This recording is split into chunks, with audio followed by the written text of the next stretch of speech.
"You signed the papers and vanished," Mina said. "You don't get to stand here and cry." The room froze. Jemmy Tane stood in the doorway of the worn-down community center, still wearing the tailored suit he landed in. Glass walls framed the room. Folding chairs lined the back. Children's hand-drawn posters filled the far wall, taped unevenly, peeling slightly at the corners. A banner hung above the chalkboard, "Summer Reading Celebration." He had come expecting a quick tour, a short conversation, maybe a stubborn local leader to pacify before his company pushed forward with the land acquisition. No cameras, no staff, just his private inspection. He did not expect her. Mina stood at the center of the room, straight-backed, steady-eyed. The sun from the window highlighted the curve of her jaw, the firmness of her mouth, the stillness of her expression. 3 children stood beside her, 2 boys and a girl, shoulder to shoulder, eyes locked on Jemmy, eyes shaped exactly like his. He stepped forward instinctively. His throat tightened. His hands shook.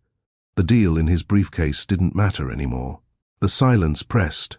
Mina didn't blink. She didn't soften. She just stood there and said again, "You don't get to stand here and cry." Jemmy's eyes moved without permission.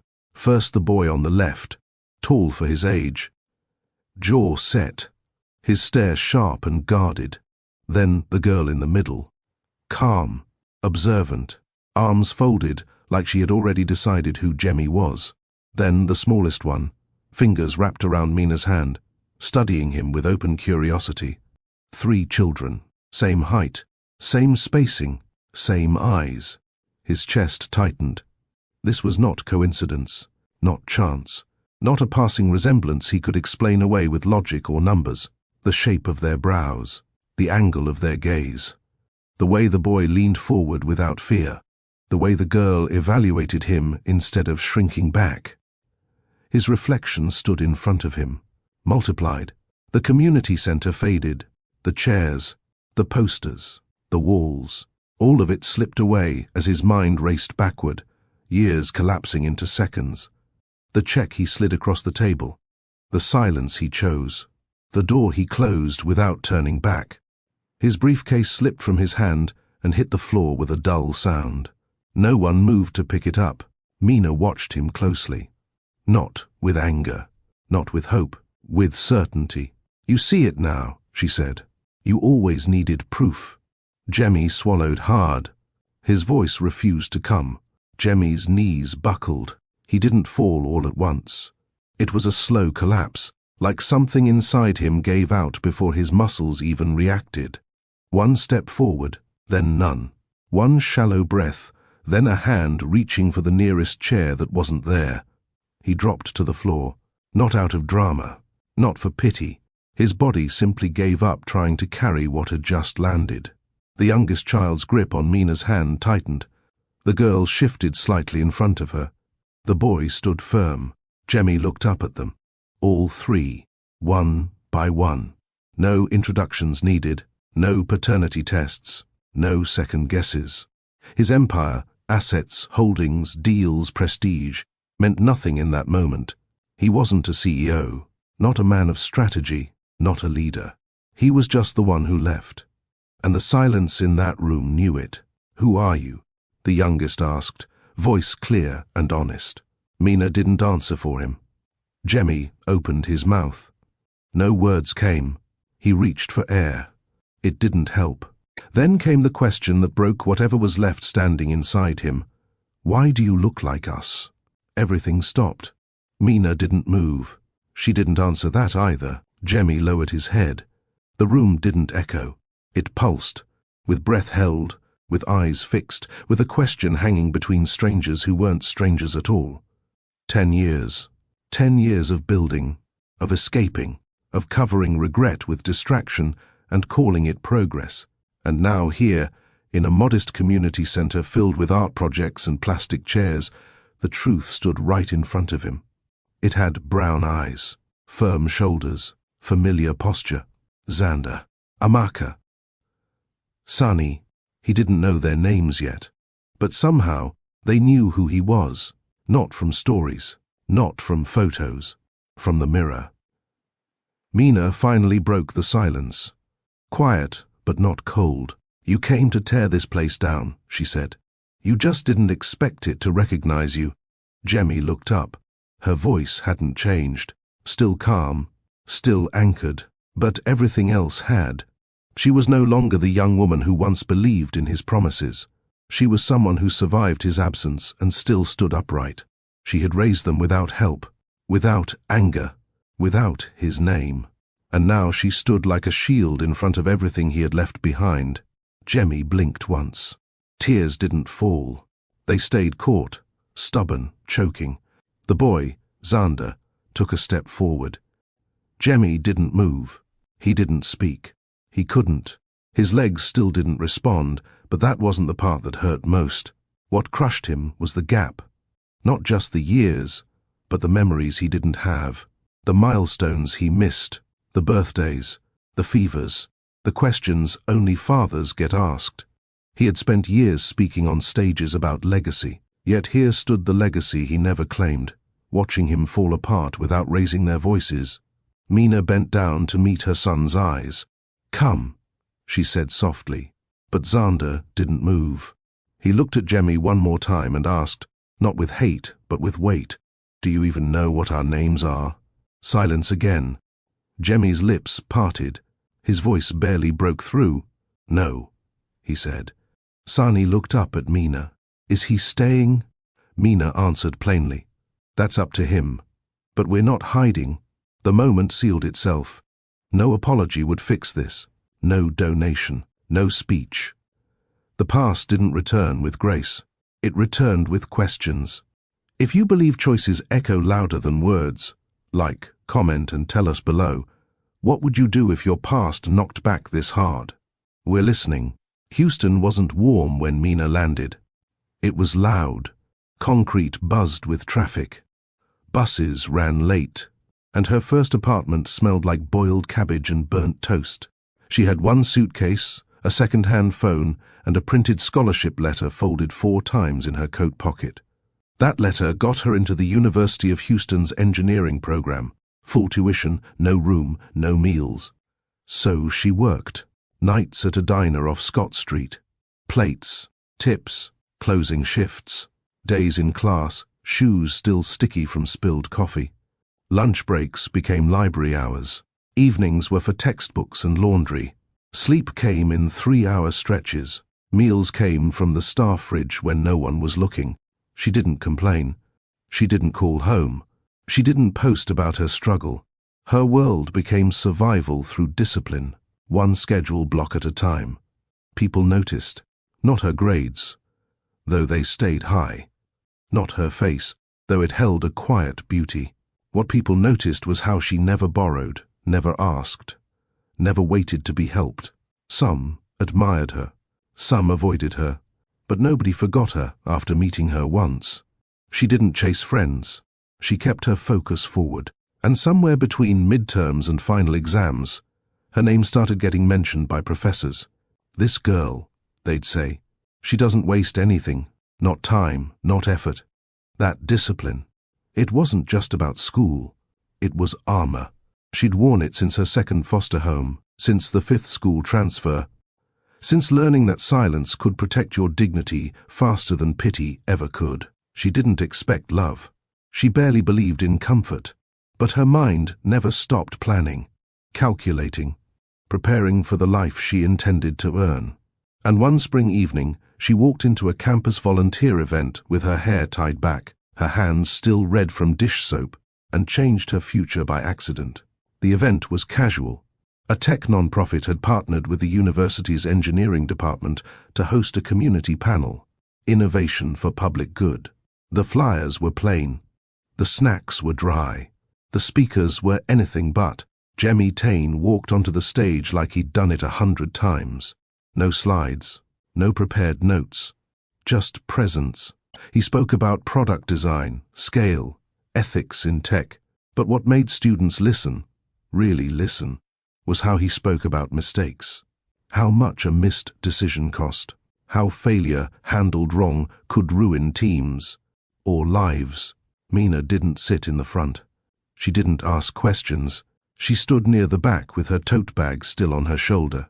Tired, curious, unmoved, until he said one sentence that made her look up. If your innovation doesn't make life easier for someone with less than you, you're wasting everyone's time. That wasn't the kind of line people clapped for, but it was the kind of line Mina remembered. After the panel, most of the crowd rushed the other speaker, the one with the viral app. Mina didn't. She walked over to the coffee station, poured a half cup, and quietly opened her laptop to finish coding a class project. Jemmy noticed. He stepped away from the handshake circle and walked straight to her. "You're the only one not taking selfies," he said. "I have a bug to fix," she replied, not looking up. That made him smile. He stayed, not hovering, not interrupting, just there. Minutes passed before she closed her laptop. "Finished? For now." He extended his hand. "Jemmy." "Mina." Instead of a lecture, he asked her what she was building, what tools she used, what problem she was trying to solve. No compliments, no grand advice, just interest. That conversation turned into 3, then 7. They met once a week, then twice. Dinner at the edge of campus, walks after her shift ended. No gifts, no declarations. Mina didn't soften for him. He didn't perform for her. He listened. She challenged. He liked how direct she was. She liked how patient he seemed. Neither of them were looking for someone, but both noticed how easy it felt not to pretend. They never talked about marriage the way others did. There were no ring photos, no friends asking when, no Pinterest boards full of color palettes. Jemmy brought it up one night after walking Mina home. It was cold. She had just gotten off a double shift. Her hair was tucked under a knit cap, her breath visible as she unlocked her door. "I don't want to date you," he said. Mina raised a brow. "I want to build with you.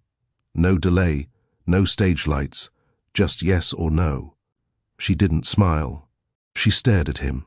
Then she opened her door, stepped inside, and left it open. 3 weeks later, they stood before a courthouse judge in downtown Houston. No guests, no suit, no dress, just Jemmy in a grey button-down and Mina in her work flats. The clerk signed the certificate while yawning. He kissed her hand when it was done. "I'm all in," he said. She didn't say anything back, not out of doubt, just because she'd learned that words made promises cheap. She nodded. That was enough. They celebrated by buying takeout from a corner taco truck, ate it in his parked car, listened to the local radio. When he asked what she wanted in return, she said, respect, consistency, privacy. He gave all 3. At first, he paid for her final semester, quietly, set up a savings account in her name, introduced her to a small circle of colleagues as my partner without flinching. She stayed grounded. She still worked shifts, still read before bed, still made him laugh when she didn't mean to. They didn't tell anyone, not his family, not hers, no announcements, no social media. To the world, they were just 2 people moving through life separately. To each other, they were the only ones who understood the value of peace. For a short time, it worked. They shared space, shared silence, shared direction. She believed that foundation would hold. It started with tension he didn't explain, calls he took in the other room, messages left unread, meetings added to the calendar without names. She noticed the shift, but didn't chase after answers. Then came the invitations she was excluded from. Company events, fundraisers, holiday parties. He called them political spaces and said, "You don't need that noise." She asked once, only once, "Are you ashamed of me?" His answer came too quick. "No. I'm protecting you." From what, he didn't say. Behind closed doors, he was still warm, still present, still patient, most of the time. But when his family flew in for a weekend, he told her to stay at the apartment. "It's just easier," he said. "They don't understand you." She didn't push. She watched. He introduced her to no one. Not his board, not his mentors, not his parents. Eventually, whispers reached her through accidental sources: an intern, a leaked newsletter, a friend of a friend. Gold digger. Climber. The woman no one had met, but everyone had judged. Jemmy didn't deny the marriage, but he didn't defend it either. She brought it up one night. Calm. I can carry myself. But I won't be erased. He nodded. Silent. The next morning, she found the papers on the table. Divorce. No discussion. No warning. A cashier's check slid underneath the manila envelope. 6 figures. Her name typed neatly. No note attached. She stared at it for a long time. Read every line of the document. Not once. Twice. Then she got dressed, walked out of the apartment, and never went back. She left the check where it was. 2 weeks later, she threw up after brushing her teeth. She stared at the bathroom mirror for a long time. Then opened her calendar. Graduation in 6 weeks. Work schedule printed in red. Life moving forward. Alone. The first time Jemmy's mother met Mina, she didn't shake her hand. She looked at her shoes, scanned her coat, and offered a polite smile that didn't reach her eyes. She's humble, she said once Mina left the room. Jemmy said nothing. He'd heard that word before. It didn't mean admiration. It meant low class. It meant temporary. His sister asked over brunch, "So, how long is this one going to last?" When he told them they were already married, the room went still. Fawkes paused mid-air. His uncle let out a short laugh. "You're smarter than that," he said, as if it were a fact. They never said her name. They called her that girl. They called her the waitress. His father called her the mistake you'll pay for in court. Jemmy defended her. At first, "She's got more drive than any of you," he snapped during a holiday dinner. But the pushback didn't stop. Every family gathering was a quiet interrogation. Where was she? Why wasn't she invited? Did she even own formal wear? Would she sign a prenup after the fact? The pressure wasn't loud. It was steady, strategic. And Jemmy, who had once stood firmly in his choices, started to hesitate. He still visited Mina every night, still wrapped his arms around her like nothing had changed. But everything had. His mother left tabloid clippings on his desk. His cousin dropped casual warnings about opportunists. One of his old mentors hinted that a woman from that background will never survive in this world. Mina never asked to be accepted. She only wanted respect. But respect never came. Not from the world Jemmy belonged to. And he, slowly, stopped fighting for it. It didn't take much. One anonymous email. One whisper in a conference hallway. One clipped voice message that cut off mid-sentence. Jemmy started listening, not to Mina, but to the noise around her. They said she only married him for the money, that she probably had someone else on the side, that she was biding her time before filing for a payout. "She's smart," one advisor said. "That makes her dangerous." He never brought those accusations home directly, but they showed up in how he changed. No more shared bank updates, no more late-night planning sessions about their future. He started locking drawers, started checking his calendar twice when she asked where he'd be. Not because she gave him reason, but because people around him insisted, "You have to be careful." His silence became her answer. When Mina asked why he'd missed her university showcase, he said, "Something came up." When she asked why he changed the passcode to their shared apartment door, he said, "Security reasons." She never raised her voice, never begged for clarity. She simply looked at him longer than usual. "You're listening to people who've never met me," she said. He didn't deny it. Trust died quietly. No shouts, no final blow. Just suspicion, fed and watered by those who had the most to lose from his peace. He had promised to protect her, but when the world around him grew loud, he lowered his shield and joined the noise.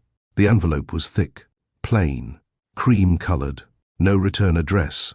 Mina found it on the table when she came home from work. Her shift had been long. 2 back-to-back bus transfers. Her shoes were wet from the rain. She opened it, expecting a bill or some kind of official notice. Inside were divorce papers. No note, no conversation, no signature from him yet. but his name was typed neatly at the bottom beside a blank line waiting for ink. Tucked in the back was a check, folded once, heavy in its silence. 6 figures, dated that morning, memo line blank. She stood in the kitchen, holding both in her hands, still wearing her work apron, still dripping onto the tiles. No explanation followed, no call, no knock on the door. He wasn't coming back. He had made a decision and delivered it like a package. It wasn't a breakup. It was a transaction. She sat at the edge of the couch, placed the check on the coffee table and stared at it. Everything about her life was practical. She needed that money.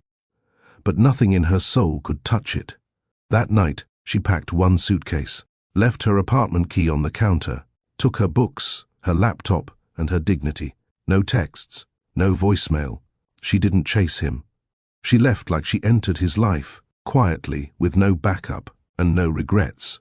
Mina left Houston before dawn. No goodbye notes, no dramatic exits. She returned her library books, cleared her locker, and mailed a change of address form from a post office near the freeway. The suitcase fit in the trunk of a rideshare car. That was enough. The check stayed behind. Days turned into weeks. She settled into a small coastal town where rent stayed low and faces stayed familiar. She picked up shifts wherever hours opened. Diner mornings, hotel evenings, online coursework at night. Life narrowed into tasks she could finish. Then her body shifted. It started with nausea in the mornings, not sharp, persistent. Food smells lingered longer than they should. She blamed stress. Long hours. The move. When the dizziness didn't stop, she bought a test from a pharmacy down the street. She waited until the apartment went quiet. Sat on the edge of the tub. Read the instructions twice. Positive. She stared at the strip until her hands steadied. Then she bought another. Same result. The clinic appointment came a week later. The nurse smiled, calm and practiced, and asked her to lie back. The screen flickered. The room filled with a sound Mina didn't expect. More than one heartbeat. The nurse counted softly, paused, counted again. 3, she said. Mina didn't cry. She asked questions. Due dates, risks, nutrition, appointments. She wrote everything down. When she stepped outside, the air felt different, heavier, clearer. She sat on a bench and pressed a hand to her stomach. 3 lives, no safety net, no shared calendar, no partner to lean on. She thought of the check. She never went back for it. That night, she opened a notebook and drew 3 columns. Budgets, childcare options, class schedules.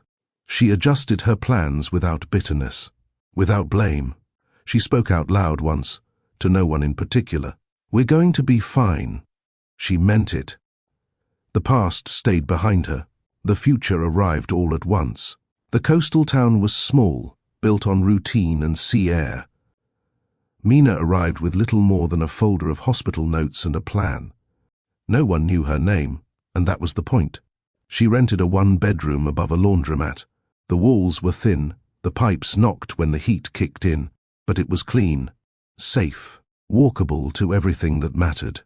By day, she worked at a diner 2 blocks from the harbor. She wore white sneakers and carried a notepad in her apron. The customers called her efficient. The owner called her a blessing. By night, she cleaned rooms at a modest inn across from the boardwalk.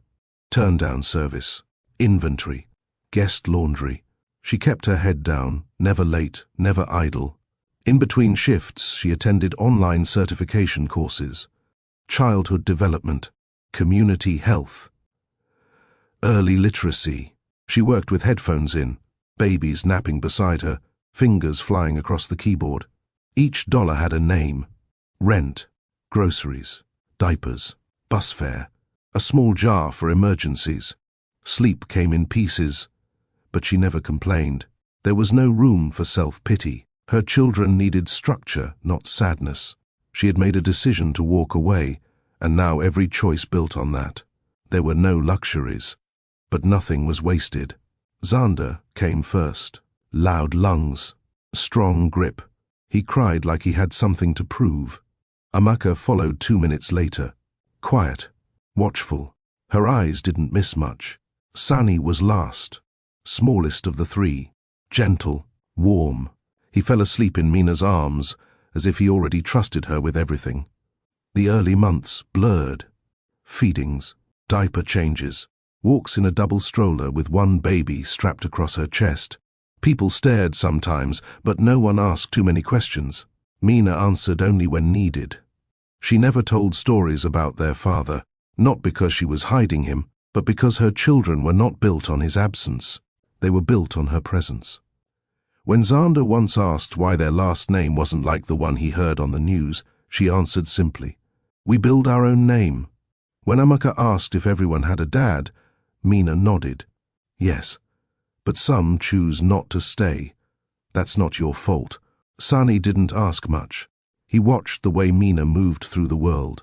How she never asked for help unless it was necessary. How she spoke to them with full honesty, even when it was hard. Mina taught them that respect starts in the home. They had rules, but also laughter, chores, but also dancing in the living room when someone brought home a good grade. Each child grew into a role. Zander, the quiet protector. Amaka, the sharp observer. Sani, the soft bridge between them all. Mina didn't compare them. She didn't overcompensate. She gave them truth in small doses, wrapped in care. Some people leave, she told them once. But the people who stay, that's who you listen to. There was no bitterness in her voice, just clarity. And as the years passed, they didn't grow up with anger. They grew up with structure, with warmth, with a mother who taught them that dignity had no price, and that walking away was not the same as giving up. The first time Mina stepped into the community center, she was just looking for a changing station. Sani had spilled juice on his shirt. Amaka was cranky from the heat. Zander had asked too many questions about how long they'd be walking. A hand-painted sign by the curb read, "Free tutoring, hot meals, all welcome." Inside, the walls were covered in crayon art. Shelves of books stood along the hallway. Volunteers sorted canned goods in the back. No judgment, no bureaucracy. Just people helping people. A woman named Miss Karen handed Mina a clean shirt for Sani, a bottle of water for Amaka, and a smile that didn't ask for anything in return. Mina came back the next week to say thank you. The week after that, she offered to mop the floors. The week after that, she started shelving books. Then reading to toddlers. Then coordinating evening shifts. No one appointed her anything. But she became someone everyone leaned on. When she spoke, people listened. Not because she raised her voice, but because she never wasted words. The director eventually handed her a key. "It's yours too now," he said. Her children did their homework at the round tables in the back. Sometimes they napped in the reading room while Mina filed attendance sheets or organized donations. The center became more than a building. It became rhythm, belonging, anchor. She didn't talk about the life she had before. She built something new, day by day, shelf by shelf. And as her kids grew taller, so did the trust people placed in her. It started with a bookshelf. One afternoon, Mina noticed how many children wandered the center, with restless hands and tired eyes. Too young for long tutoring sessions. Too alert to sit still. She brought in old picture books from a garage sale, then organized a corner near the windows with pillows and floor mats. She called it Quiet Hour. It turned into a daily routine. Parents stayed longer. Kids asked questions. Volunteers joined in. Soon, Mina added Saturday reading circles, guest readers, activity sheets, a rotation of bilingual story time. She didn't advertise. She didn't make speeches. She just showed up every single time. The mayor's office noticed. Then the school board. A regional paper published a small piece titled, "One Mother's Literacy Work Changes a Town." Still, she stayed out of the spotlight. People began calling her Ms. Mina, even outside the center. She smiled, but never stepped into attention. Her focus stayed on the kids, the work, the next shelf to organize. She dated once. A man named Darius. Kind, steady. He ran a local business, coached youth soccer, and spoke to her kids with respect. It lasted 5 months. He never pressured her, never asked for her past. One evening, while folding laundry in the living room, Xander changed the channel. A finance segment flashed across the screen. Jemmy Tain, investor, CEO, featured speaker at an upcoming global tech summit. Her chest didn't tighten. Her hands didn't shake. She simply stood, turned off the TV, and stared at the dark screen. That night, she met Darius for dinner. She thanked him. She told him gently, "I live forward. But part of me hasn't finished healing yet." He didn't flinch. He nodded. "I figured," he said. "I'm glad you were honest." They parted without anger. Back home, Amaka asked, "Are we still going to see him?" Mina replied, "No, but we're still going to be okay." And they were. She poured her energy back into the community center, her kids, and her classroom prep. She didn't check the news again. If the past wanted to find her, it would have to knock. Jemmy Tain's life ran on autopilot now. 3 apartments, 2 assistants, a driver on standby. Calendar packed 3 months ahead. He flew first class not for the comfort, but because it gave him an extra 30 minutes of silence before people expected him to speak. He wasn't chasing money anymore. He had it. Tech acquisitions, real estate portfolios, quiet investments in media companies. His name appeared on lists: Forbes, GQ, Fortune. At conferences, people stood up when he entered. Not out of fear, out of expectation. He dressed sharp, ate clean, worked out with a trainer twice a week. But none of it filled the quiet in his penthouse. No one asked how his day was unless they were paid to. No one texted unless something needed approval. The fridge stayed mostly empty. The lights stayed mostly on. He had once called this success, but now the numbers didn't distract him. He'd stare at the wall, wine untouched, television on mute. Sometimes the city noise helped him sleep. Most nights, it didn't. He dated, but not deeply. People with perfect resumes, perfect posture, and no questions. They smiled politely. He smiled back. None of them knew about the marriage that never made it to the headlines. The one that haunted him. He told himself she had moved on. He told himself it was better that way. Still, he didn't delete her number. Still saved as M. And sometimes, when the room went too quiet, he'd open that contact. Never called, never typed, just stared at her name like it owed him peace. It started after his 38th birthday. Jemmy had hosted a closed event on a rooftop in Manhattan. Partners, investors, empty toasts, half-hearted laughter. That night, after the last guest left, he went home alone. Sat on the edge of his bed, shoes still on, tie loosened. The city buzzed outside, but something inside him went still. He fell asleep in that position. The dream came sharp. Mina, standing barefoot in the kitchen of their old apartment, back turned, humming something he couldn't place. A tea kettle on the stove, 3 bowls on the counter. He spoke her name. She didn't turn around. The next night, it came again. Different setting, same silence. Each time, she appeared clear. Not angry, not smiling. Just present, like time hadn't passed. Some nights, the dream ended with her opening the front door, children running past her legs, laughter echoing into the hallway. Jemmy always woke up before he saw their faces. He stopped drinking at night, stopped taking sleep supplements, thought maybe his brain was cleaning out some leftover guilt. But the dream stayed. He saw her everywhere, in the curve of a stranger's jaw, in the way someone folded their arms during a meeting.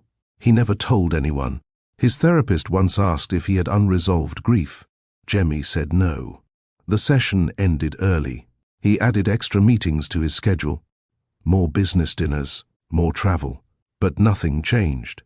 The dreams came like memory reminders, scheduled by a heart he no longer had control over. One night, standing by the windows of his 40th floor apartment, he whispered, "I failed her." He didn't mean to say it out loud. But the words didn't need witnesses, just the silence to echo them back. The deal looked simple on paper. A 5-block stretch along the eastern shoreline, untapped, underfunded, undervalued. Jemmy's company had purchased the surrounding lots through a chain of shell companies to avoid noise. The plan: convert the strip into mixed-use properties, retail, high-end apartments, a wellness center. The numbers lined up perfectly. Except for one holdout: a single community center, privately leased, non-profit run, no formal funding trail, years behind on renovation permits. But the town loved it. Public pushback delayed the zoning clearance. His development lead pitched solutions: buy them out, relocate the programs, offer a headline-friendly donation. Jemmy skimmed the proposal without reading it. "What's the center's name?" he asked. The assistant paused. "Coastal Literacy and Wellness Initiative." He looked again. Something in his stomach shifted. A center that offered tutoring, reading circles, local food drives. He leaned back in his chair. "Send me the leaseholder's name." The report came an hour later. Lease signed 5 years ago. No CO signers, listed under one name, Mina Okoye. He didn't speak, didn't breathe. He cancelled his afternoon meetings, told his team he'd handle the site visit himself. No staff, no PR, no announcement. They didn't question him. No one did anymore. The next morning, he boarded a private flight headed south. For the first time in a decade, he wasn't chasing profit. He was chasing a decision he hadn't had the courage to face. The driver dropped him off 2 blocks away.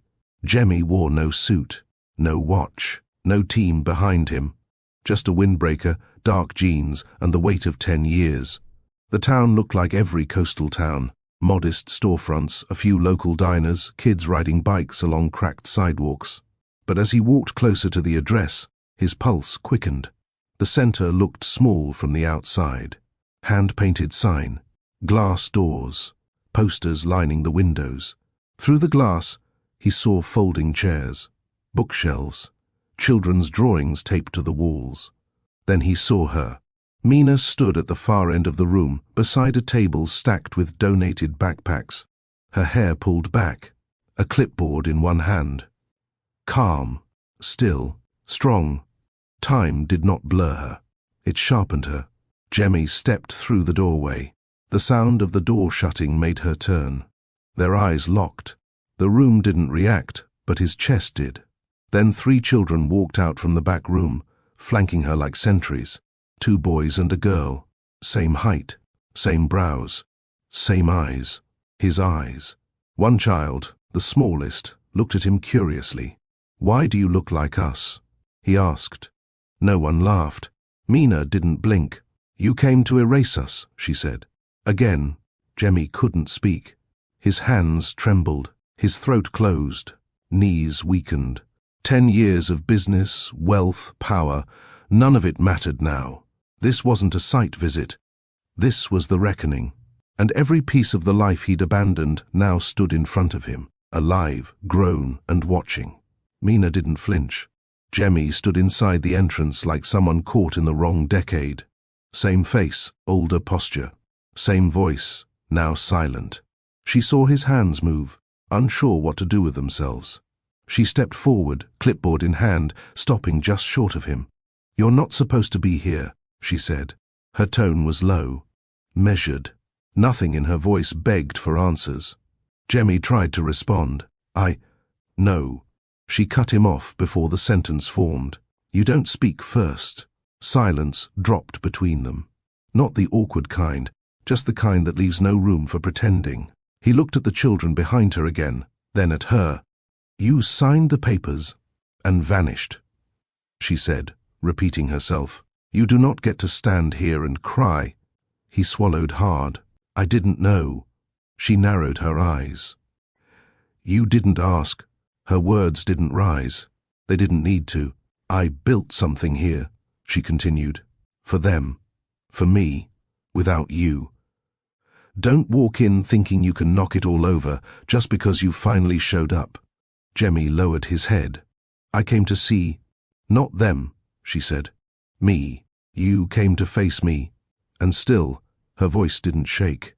That was what cut the deepest. She didn't look like someone hurt. She looked like someone finished. Xander didn't move. He stood on Mina's left, jaw tight, arms crossed. Not like a child trying to mimic an adult, but like someone ready to protect what mattered. Amaka stood next to him. Her eyes didn't shift from Jemmy's face. She wasn't angry. She was calculating, studying him like a problem with too many missing pieces. Sani held Mina's hand. His fingers gripped hers firmly. Not out of fear, but clarity. They said nothing. Jemmy forced a step forward. None of the children backed away. He bent slightly, trying to meet them at eye level. "I didn't know you existed," he said. Quiet, careful. Xander raised a brow. "But you were married to her?" "Yes." "You left her?" Amaka asked, tone flat. Jemmy hesitated. "Yes." Sunny tilted his head.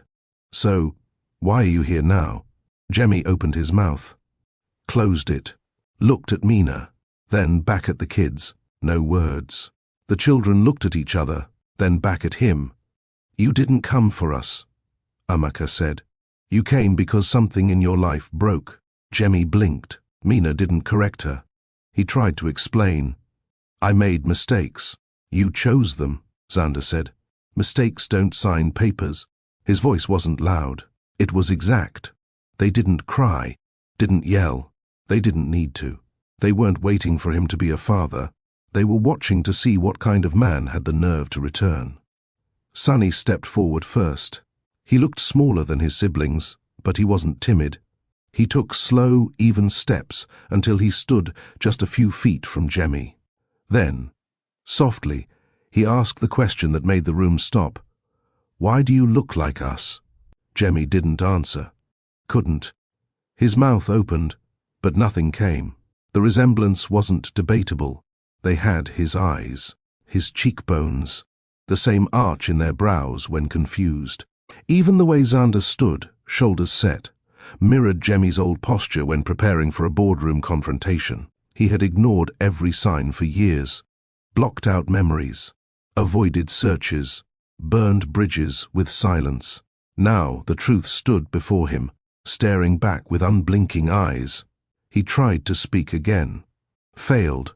His legs gave out. This time, he didn't fight it.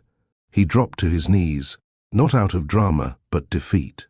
The polished confidence, the wealth, the curated public image, none of it could help him here. He pressed his palms to the floor like it would stop the spinning. "I don't deserve an answer," he finally whispered. "But I'll give you one." He looked at Sunny, then at all three. "You look like me because I left someone I never should have walked away from." Xander exhaled, slow. Amaka didn't blink. Sunny stayed still, but his grip on Mina's hand tightened again. No one moved to lift Jemmy. He wasn't ready to stand. Not yet. Mina walked over slowly. No panic, no rush. She stood beside her children, looking down at Jemmy, not with pity, not with revenge, but with absolute clarity. "You left me with silence," she said. "Not a fight, not a goodbye, just paper and money." He nodded, still on his knees. "You don't owe me a speech," she continued, "but don't insult this room by pretending you didn't know what you were doing." Jemmy raised his eyes. "I thought I was doing the right thing." "No," she replied. "You thought it was easier." The children stayed close, still watching. No tension in their posture, no fear. They were listening, not because they expected a miracle, but because the truth had waited long enough. Jemmy breathed out slowly. "I regret all of it." "Regret doesn't raise children," Mina said. "It doesn't read stories, pack lunches, or answer hard questions." He swallowed. "I know." She looked at him for a long second. "You want to be here now. Fine. But this isn't about you making yourself feel better." He didn't argue. She added, "There's no redo. There's only what you do from this moment forward." Jemmy lowered his head. There were no tears left. Just facts. Jemmy slowly stood. No one helped him. Mina didn't move. The children didn't offer a hand. He rose on his own, shaky but upright. He faced her, eyes dull but honest. "I'm not asking for forgiveness," he said. I don't expect to be part of your lives. Mina waited. He paused. I want to stay in town, quietly, find a way to help, even if I'm only allowed to stand at the edge. She looked at him, expression unreadable. You think staying makes up for leaving? No, he said. I think staying is the bare minimum, and I should have done it 10 years ago. He turned slightly toward the children. If it's okay, I'd like to show up. However you'll allow. They didn't respond. He looked back at Mina. Her eyes didn't soften. She wasn't moved by his speech. But she didn't walk away either. You want to stay? She asked. Yes, you'll stay, she said. Only if you understand this. She stepped forward, closing the space between them. No cameras, no donations, no attempts to buy back what you gave up. He nodded once. I'm not here to fix anything, he said. Just to stop running from it. She didn't say yes. She didn't say no. She turned to her children. It's time for homework. They followed her to the back room. Jemmy stood alone, surrounded by posters, crayon art, and bookshelves. He didn't move. He didn't expect anything more. He had finally arrived, but not as a savior. Only as a man who chose to stay. Jemmy Tain's executive assistant didn't know what to make of his calendar that week. 4 meetings wiped clean. A panel event appearance withdrawn. No reason given. Just a short typed line, personal leave, indefinite. It wasn't like him. Jemmy had built an empire on precision and control. Schedules mapped 6 weeks ahead. Calls stacked in 10-minute blocks. Delays weren't tolerated. Last-minute changes weren't part of his routine. But now he was standing outside a small elementary school near the coastline, buttoning his jacket against the wind, holding a pen and notebook that had nothing to do with market projections. He watched from a distance, not to intrude, just to learn. That morning, he walked past a row of second-hand cars parked along the sidewalk. Parents waved to each other. Volunteers handed out hot breakfast sandwiches from a folding table. No one noticed him. For once, that felt right. He didn't knock on Mina's door, didn't text her. He just showed up at the places he knew their lives moved through. The school, the center, the bus stop at 4:10 p.m. He walked the blocks his children walked, sat on park benches they'd carved their initials into, spoke to no one unless spoken to. There were no cameras, no staff trailing him, no press releases. This time, Jemmy didn't want attention. He wanted presence. And presence, he was learning, couldn't be bought. It had to be earned by showing up again, and again, and again, even when no one clapped, even when no one smiled, even when no one said his name out loud. The first time he sat in the back of the school auditorium, no one recognized him. The folding chairs were cold. The air smelled faintly of crayons and pencil shavings. A colorful banner hung across the stage, community voices, family reading night. Mina sat on the opposite side of the room. She didn't look at him.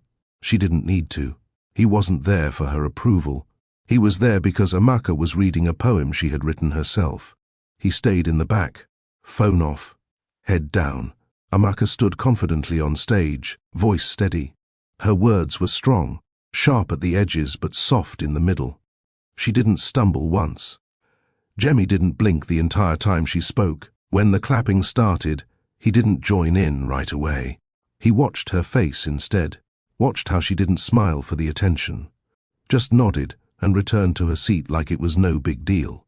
Later, when families crowded into the hallway for juice boxes and cookies, he waited near the door.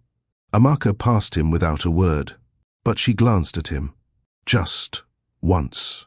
That was enough to make him come back the next week, and the week after. He sat through band concerts, spelling bees, and even one awkward assembly where Xander had to present a history project with a PowerPoint that crashed halfway through. Jemmy never corrected anyone who mistook him for a volunteer or a visiting uncle. He wore the same windbreaker every time. He didn't take pictures, didn't introduce himself, didn't try to earn anything with charm. He was just there, present, still, learning their world one folding chair at a time. Jemmy had always solved problems with speed. Negotiate, write the check, Eliminate the obstacle. Move on. But nothing about parenting followed that model. There was no app to track what Xander wasn't saying, no consultant to decode Amaka's silences, no manual to explain why Sunny suddenly cried when the cafeteria ran out of pancakes. There were only moments, missed ones, and the ones still left to earn. He asked Mina what their routines were. She told him flatly, "You're smart, watch, learn." So he did. He learned how Sunny liked his apple slices thin, not thick. That Xander used silence like armor, but listened when spoken to directly. That Amaka had a system for everything, including how she arranged her pencils before starting homework. He stopped trying to impress. He started asking more questions than he answered. He walked Sunny home in the rain once, carrying his backpack because the straps were too loose. When he tried to tighten them, Sunny shook his head. "Mom fixes it better." Instead of being hurt, Jemmy nodded. "She's good at a lot." Another day, Xander got in trouble for not turning in a group assignment. The teacher called Jemmy by accident, thinking he was one of the registered parents. Instead of passing the message to Mina, he showed up at the house that evening. "I heard you didn't submit something," he said. Xander shrugged. Jemmy didn't scold, just sat down. "I've failed bigger things," he said. "Doesn't mean I stayed that way." Xander looked up, surprised, then looked away. No reply. But he turned in the assignment the next morning. Progress wasn't loud. It was earned in inches. It came one night after a town cleanup event. The whole family had been there. Mina organizing volunteers, Amaka sorting books, Xander stacking chairs. Jemmy had stayed behind to sweep the floors. He walked Sunny out to the parking lot under a soft evening sky. The sun was low. The air smelled of fresh grass and fried food from a nearby cart. Sunny held his hand loosely, swinging it. Then, as casually as if asking for a snack, he looked up and said, "Are you going to leave again?" Jemmy stopped walking. His chest tightened, but he didn't flinch. He crouched beside Sunny, meeting his eyes directly. "I don't want to," he said. Sunny tilted his head. "Wanting's not the same." "I know." Sunny blinked. "Do you think about us when you're not here?" "Every day. Even when you're on planes." Jemmy smiled faintly. "Especially then." Sunny nodded slowly, processing the answer. He didn't say anything else. But when they reached the car, he didn't let go of Jemmy's hand right away. It was the kind of moment no one clapped for. No applause. No big music playing in the background. But it echoed louder than anything Jemmy had heard in years. Mina didn't ask where he went during the day. She didn't follow up when he missed a town meeting or showed up late to a literacy event. But she noticed what mattered. He stayed in town. He returned every evening. No cameras, no statements, just steady actions. One afternoon, after walking Amaka to her art class, Jemmy stood outside the center while the wind tugged at his sleeves. Mina came out to lock up. The children had gone ahead. She looked at him, arms folded. "You keep showing up," she said. "I will." She raised an eyebrow. "For how long?" He didn't dodge the question, didn't try to soften it. "I'm already late," he said. "But I won't be gone again." Mina stared at him. No smile, no expression. But she didn't turn away. She held the keys in her hand and said, "We don't need a savior." "I know," he said. "I just want to be here." Quietly, fully, she gave a short nod and walked ahead. He stayed behind, watching her back as she disappeared around the corner. He didn't follow. He didn't need to. Some answers didn't come with speeches. Some were proven with time. Mina kept her schedule tight. Dinner at 6, dishes by 6:30. Homework checks by 7, teeth brushed by 7:15, lights out by 8. No exceptions, no negotiations. The rhythm kept things grounded, for her and the kids. Jemmy didn't interfere. He showed up at the community center each evening, quietly asking how he could help. She assigned him small tasks: set up chairs, carry supply boxes, update volunteer rosters. Nothing too personal, nothing close to her. They didn't talk during those hours. Not deeply. Mina stayed focused, clipped, professional. If someone didn't know their history, they'd assume they were co-workers, not ex-spouses, not parents of 3, certainly not a man still in love with the woman who no longer let him too close. Only after the building emptied out, when the last child's book was returned to the shelf and the lights were dimmed, did she sometimes stop near the front door. She wouldn't sit, she wouldn't linger, but she'd speak. Briefly, how did the kids do today? Did Amika say anything about her reading group? Xander's been carrying too much on his own, you noticed? Jemmy never pushed the conversation further. He answered what she asked. Nothing more, nothing less. And she appreciated that. She didn't say it, but it showed.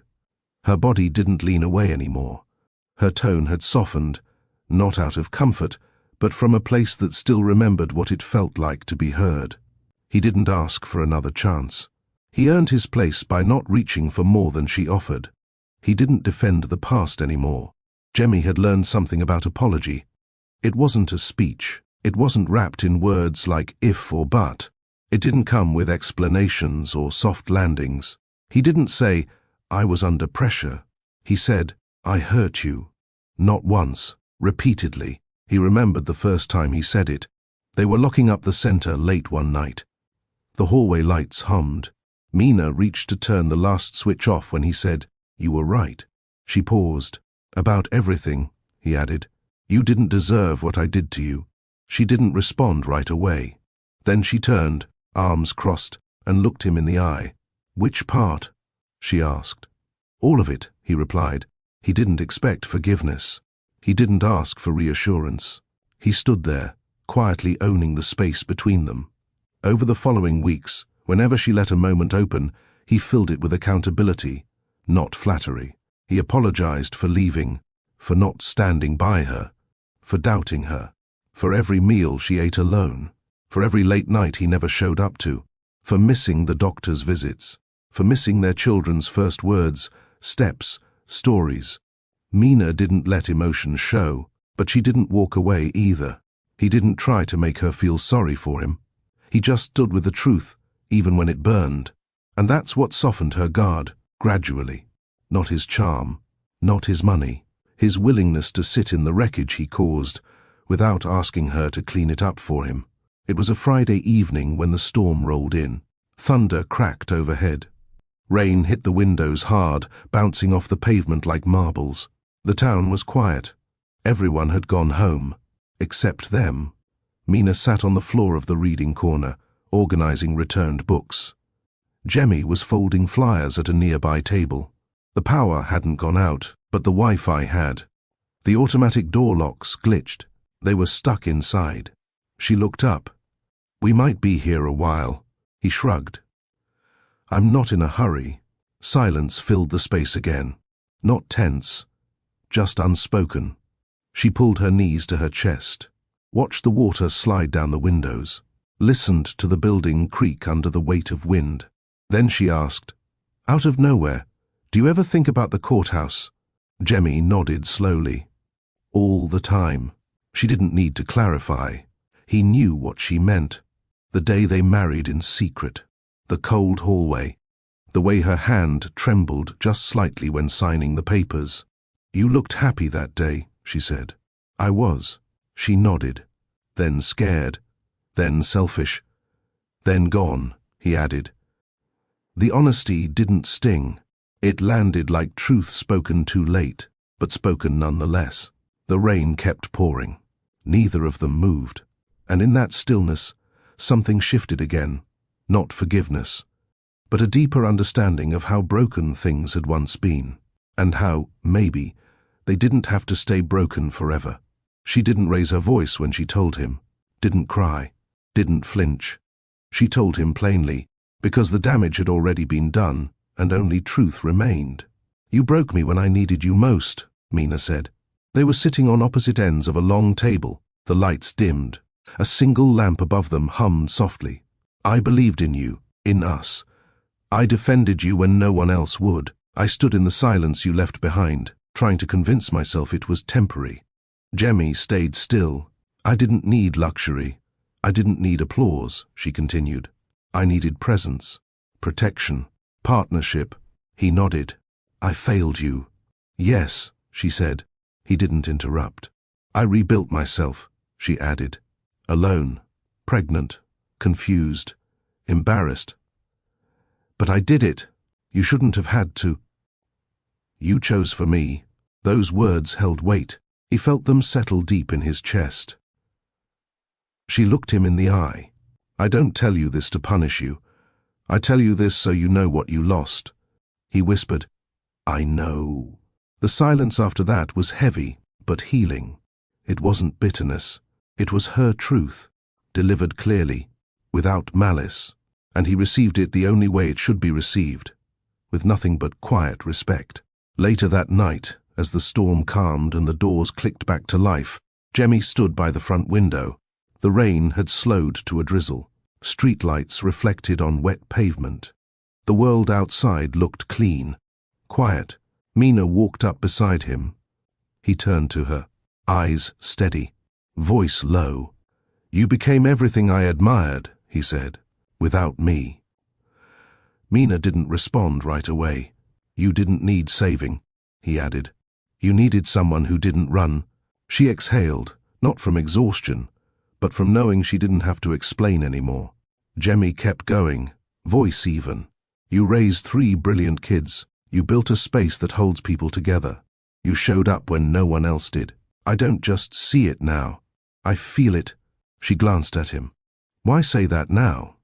Because it's true. And I should have said it 10 years ago. He didn't move closer, didn't reach for her hand. He simply looked at her as someone equal, someone whole. She nodded, then stepped away to grab her coat. As they left the building together, Mina didn't wait for him to lock the door. But she didn't ask him to leave either. Some steps forward don't need permission. They just need to be quiet enough to match the rhythm of healing. It happened on a Thursday evening. They were sitting across from each other at the community center's supply table. Stacks of donation forms between them, half-sorted art supplies off to the side. The day had been long. 2 tutoring sessions, a volunteer cancellation, and 1 emergency phone call about a clogged sink. But for once, it was quiet. Mina reached for the markers. Jemmy did too. Their hands touched for a second, bare skin brushing over knuckles. He didn't mean for it to linger, but it did. A pause. A breath held longer than usual. He looked at her, eyes searching for something he wasn't even sure was still there. Her hand froze. He felt it immediately, the wall coming back up, slow but steady. Mina pulled her hand away without a word. Not harsh, not loud, just clear. She stood and walked to the bookshelf. Didn't rush, didn't explain. That was all he needed to understand. Whatever rhythm they'd found wasn't an invitation. It was trust under construction, and one wrong move could break it again. He stayed seated, didn't follow her, didn't apologize. Sometimes silence was the best way to show respect. And in that silence, Jemmy finally understood. Not all closeness meant comfort. And not every touch meant welcome. When she returned to the table, she sat without looking at him. She continued sorting the forms like nothing had happened, only her hands moved faster than before, more precise, more guarded. Jemmy didn't speak first. He let the minutes pass. Then Mina set her pen down, finally meeting his eyes. You keep forgetting something, she said. He raised his brow, waiting. She didn't blink. You don't get to set the pace here. He nodded once. I know. She leaned back slightly. You're rebuilding something you burned. That doesn't come with shortcuts. I'm not rushing, he said. It was instinct. Mina's gaze didn't soften, but it didn't harden either. Instinct, she repeated. That's how people excuse habits they never fixed. The words weren't cruel. They were earned. Jemmy stayed quiet, processing. Mina picked up a marker that had rolled away and capped it with a soft click. Then she added, more gently, not yet. 2 words. That was all. But they were everything. They didn't mean never. They meant still watching. They meant still healing. They meant don't mistake progress for permission. Jemmy nodded again, slower this time. "Thank you," he said. She didn't reply, but she didn't leave the table either. Sometimes not yet was more honest than yes, and far more powerful. The next morning, he arrived at the center early. Earlier than usual. Before the kids. Before the volunteers. He brought coffee, one black, one with cinnamon, no sugar, Mina's preference. He didn't say anything when he handed it to her. She took it. No smile, but no rejection either. They worked in tandem for an hour, resetting chairs, checking supply bins, reviewing the monthly volunteer schedule. He didn't mention the night before, didn't try to overcompensate, didn't act different. And Mina noticed, not through big gestures, but through absence. No side glances, no casual brushing of hands, no lingering pauses waiting for more. He gave her space. And in that space, she started to breathe easier again. Later that week, when she asked him to pick up extra paper from the supply store, he went. No questions, no need for thanks. When Sunny forgot his water bottle during recess, Jemmy dropped it off, left it at the front desk instead of walking to the classroom. When Xander needed help carrying books to his science fair table, Jemmy asked him how he wanted it arranged, then followed his lead. Presence wasn't about proving anything. It was about knowing when to move and when to stay still. And Jemmy had finally learned the difference. People started noticing him, not as the missing father, not as the billionaire, but as the man who was always there, in the hallway during cleanup, by the bookshelves restocking bins, outside the center waiting until every child was picked up. He didn't introduce himself at parent meetings. He didn't make speeches or offer donations. He just existed inside their world without asking for special treatment. There was a night Mina forgot her notebook. She doubled back to the center and found him already locking up. He handed it over. "I figured you'd need it." She took it. "Thanks." He didn't linger. No small talk. No hopeful looks. He didn't ask to walk her home. Didn't ask to join the dinner table again. He simply nodded and went the other way. That, more than any conversation, made her pause in the middle of the sidewalk that night. Because for once, he wasn't chasing her to ease his guilt. He was just walking the path he should have taken all along, one silent step at a time. It started with Sunny. He sat next to Jemmy one afternoon without being asked, opened his reading workbook and said, "Can you check this?" Jemmy looked it over, asked questions, pointed out one mistake. Sunny nodded, fixed it, and didn't move away. Next came Amaka. She left a note in the break room where Jemmy sometimes sorted books. "We're out of green markers. Please restock." He did. She didn't say thank you. But the next day she handed him a flyer and said, "Our reading group needs an extra adult Friday. If you're still around." Then Xander. He was last, hardest to read, easiest to push away. One morning, Mina sent Jemmy to pick up extra chairs for the community talk. Xander joined without being told. They worked side by side in silence. Midway through stacking, Xander said, "Mom's sleeping better now." Jemmy nodded. "She deserves that. She does." That was it. No bonding moment, no hug, no breakthrough.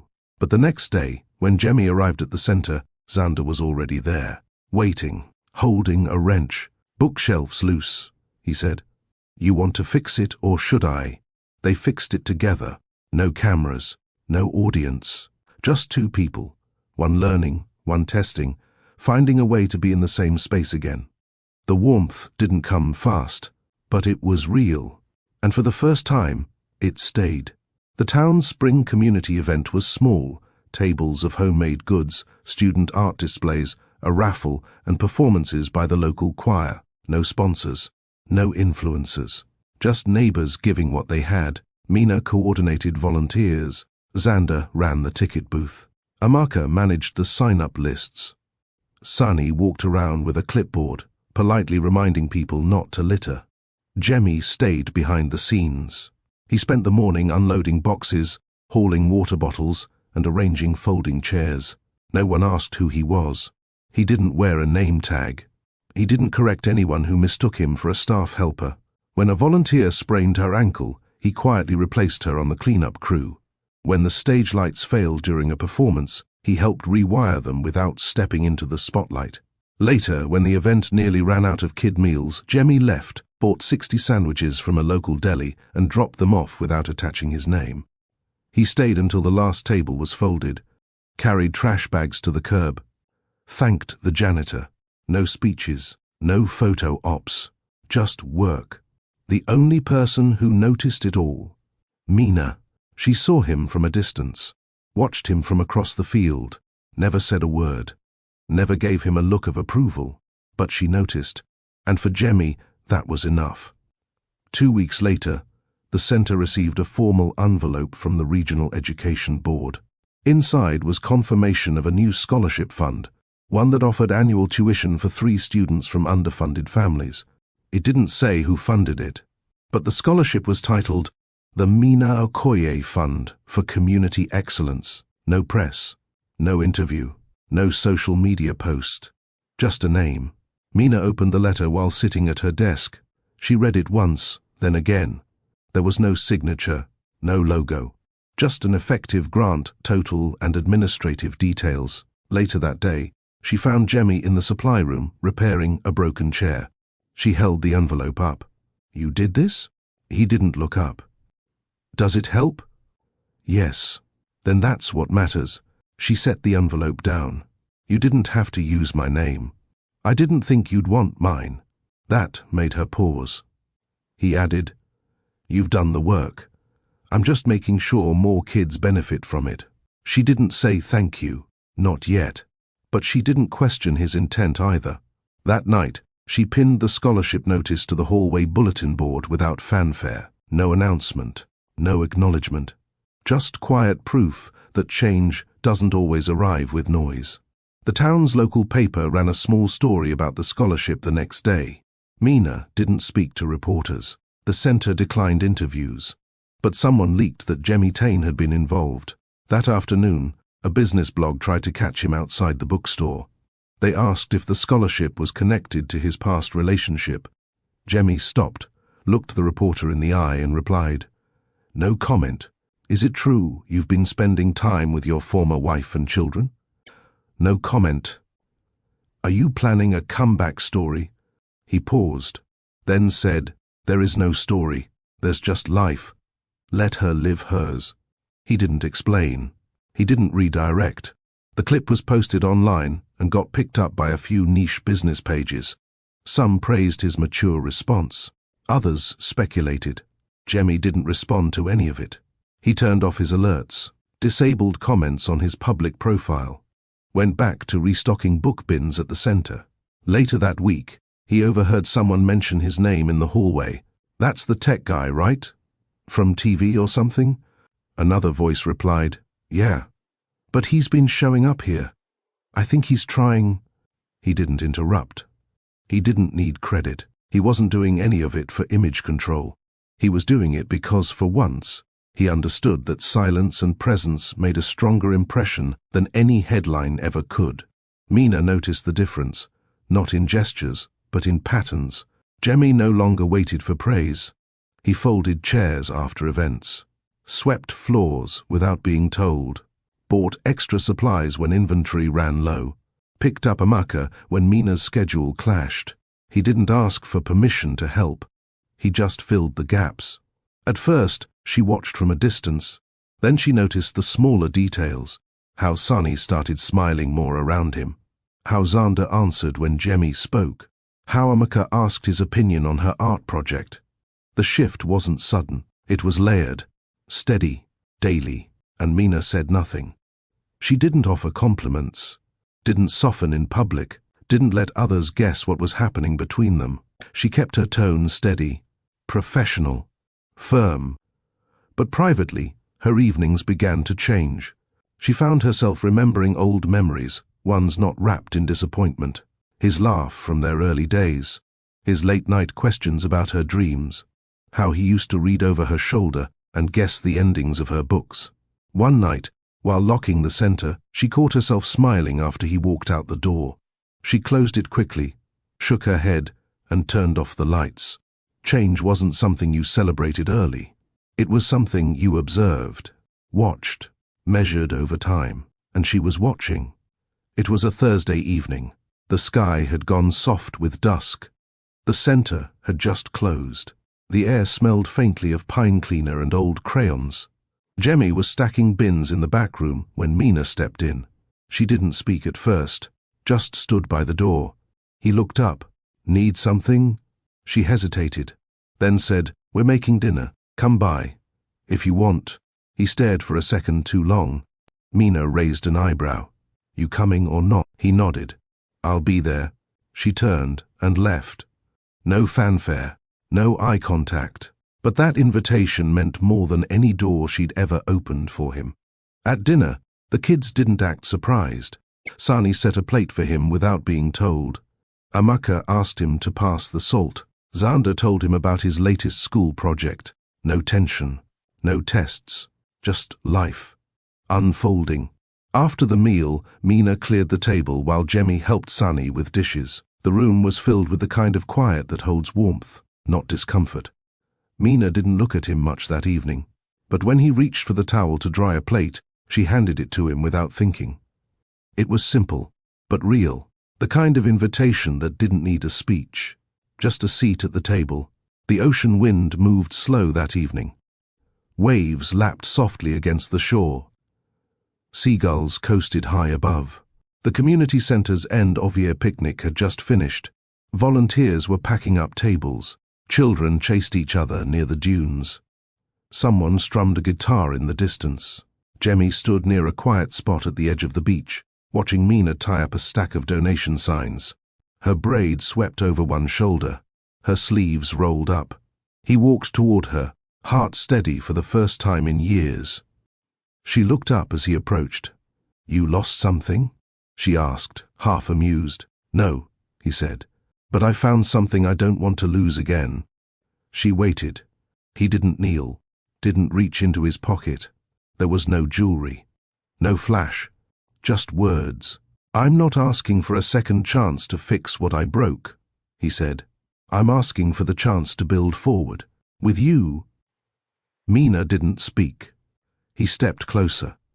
"Not because you need me, you never did, but because I'm finally the man who deserves to stand beside you." The wind tugged at her scarf. She held his gaze. Calm, measured. He added, "This time, I'm not offering promises. I'm offering presence." Her eyes didn't soften, but they didn't turn away. He stayed still. No backup plan, no performance. Just truth. They stood there, the sea behind them, time between them. Mina crossed her arms. "You think it's that easy?" "No," Jemmy said. "I think it'll be hard. On both of us." She nodded. "So why now?" He didn't look away. "Because for the first time, I'm not trying to fix the past. I'm trying to grow the future. Yours, theirs, ours." Mina studied him, letting his words hang. She had seen this man at his worst, arrogant, absent, afraid. Now he stood before her, without defense, without grand gestures, just present. "Most people want comfort," she said. "You want the process. I want the truth," he said. "The one we build, not the one I ran from." He glanced toward the center, where the kids were playing tag with friends. Amaka laughed.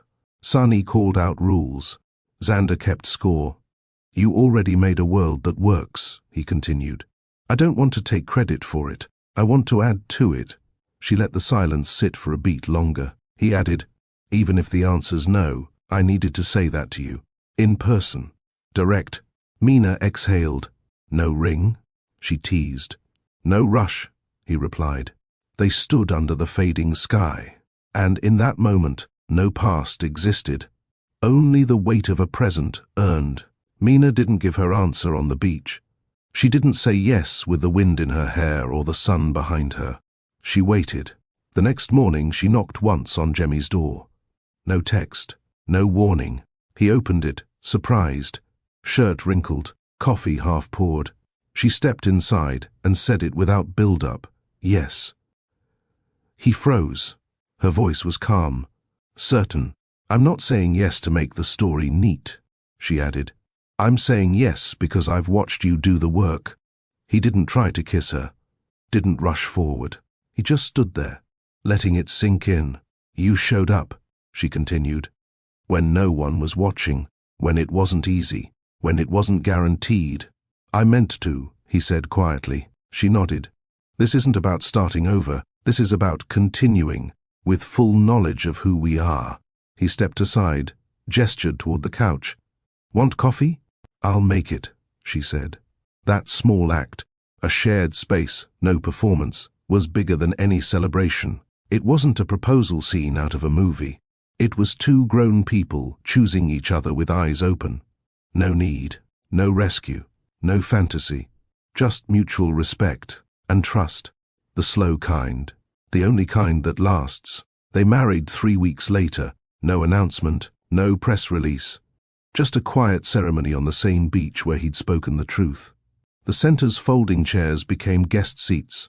A long table of potluck food stretched under 2 rented tents. Local kids ran barefoot in the sand. Amaka designed the invitations. Xander DJ'd the playlist. Sani handed out flowers. Mina wore a simple ivory dress she found in a thrift shop. Jemmy wore a shirt Sani ironed that morning. No rings exchanged, yet. Just vows. She spoke first. "I don't believe in fairy tales. I believe in people who grow." Then, he followed. "I don't deserve today. But I'm here to honor it. Every day." He didn't cry while speaking. But when Mina took his hand, when Sani stood between them, when Amaka adjusted her mother's veil and whispered, "You look perfect," that's when it happened. Jemmy looked up, blinked fast, looked down again. A tear fell. He didn't hide it. Xander nudged him lightly. "It's okay. You're allowed." The crowd chuckled.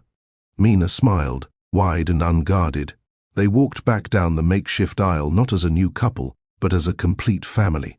No secrets, no performance, just love. Built slowly, chosen fully. The center had changed, but not too much. The walls were freshly painted. The reading corner now had beanbags instead of folding chairs. A new mural stretched across the hallway, drawn by kids, guided by volunteers. Laughter echoed louder these days. So did piano keys and poetry readings. Outside, the same hand-painted sign welcomed anyone who needed more than just food or books. 1 year had passed since Mina and Jemmy stood at the edge of that beach, surrounded by barefoot children and a potluck wedding feast. No headlines had followed, no press clippings, no corporate handshakes, and they preferred it that way. Jemmy had moved permanently to the coastal town. No more apartments in the city, no more press appearances. His name slowly faded from business journals, by choice, not failure. Mina still ran the programs. He handled operations, repairs, scheduling, and late-night paperwork. He kept his name off official boards. She called the shots. And he liked it that way. Their mornings began with shared coffee in the center kitchen. Their nights ended with reading to Sani or reviewing Xander's debate notes, or sitting quietly beside Amaka while she drew. The kids didn't ask if he was staying anymore. He already had. They didn't speak often about the past. It had its place, behind them. But its lessons remained in every choice they made now. This wasn't a do-over. It was a real life, one built from the ground up. And it held. Sani joined the gardening club. He loved plants. Soil, the quiet kind of care. Jemmy built him a small greenhouse behind the center. Every Thursday, he'd guide younger kids through watering rotations while humming songs under his breath. Amaka took over the newsletter. She interviewed volunteers, wrote profiles, even handled layout. Once, she joked about launching her own media company. No one doubted she would. Xander organized the first youth debate night. 6 teams. Packed room. Jemmy watched from the back, stunned by his son's command of the floor. Afterward, he said nothing, just clapped with quiet pride. Mina ran workshops, expanded partnerships, secured 2 new grants. She was building something long-term, something that didn't need Jemmy, but worked better with him beside her.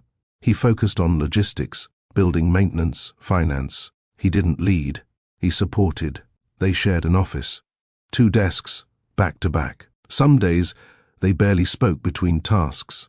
Others, they paused to trade stories or finish each other's emails. Their work wasn't glamorous.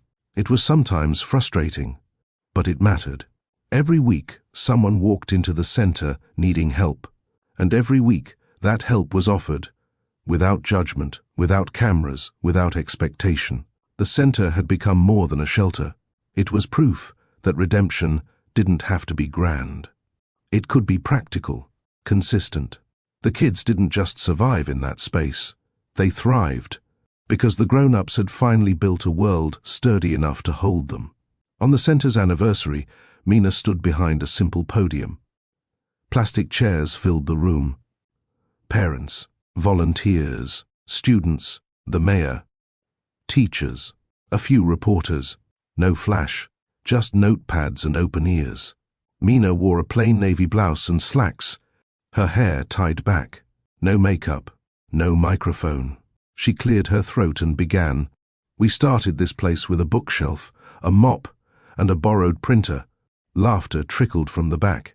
But what kept it alive wasn't money or programs. It was consistency, presence, and respect. She paused. I've learned something over these past years, she continued. Children don't just listen to what we say. They watch how we love, how we treat each other, how we show up, especially when it's hard. She glanced toward her kids in the front row, then slowly to Jemmy, seated off to the side.